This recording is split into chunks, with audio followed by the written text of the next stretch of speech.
তো বন্ধুরা, গ্রীষ্ম তো প্রায় পড়েই গেছে, আর কদিন খারাপ দুর্যোগের কারণে কেমন যেন একটা স্যাঁতস্যাঁতে ভাব।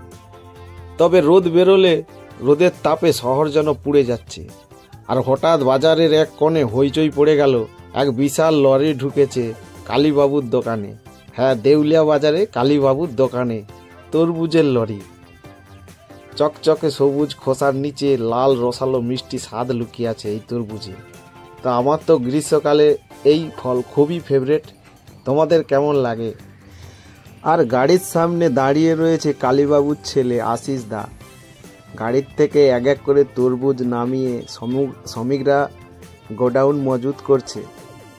পরবর্তীকালে ওই গোডাউন থেকে দোকানে মাল সাজিয়ে রাখবে।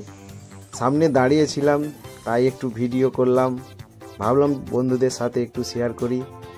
কেমন হয়েছে ভিডিওটা অবশ্যই জানাবে। আর বাজারে প্রায় তরমুজের মূল্য 25 টাকা 30 টাকা কিলো হবে।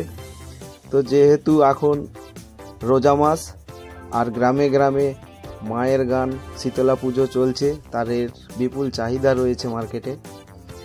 তো একসাথে এত তরমুজ দেখে আমিও স্থির থাকতে পারলাম না, উঠে পড়লাম তরমুজের গাড়িতে। আর লেবাররা ইতিমধ্যেই ক্লান্ত হয়ে পড়েছে, এক এক করে তরমুজ নামানো সম্ভব নয়, তাই বাস্কেট নিয়েই ওরা মাল নামানোর কাজ শুরু করে দিয়েছে।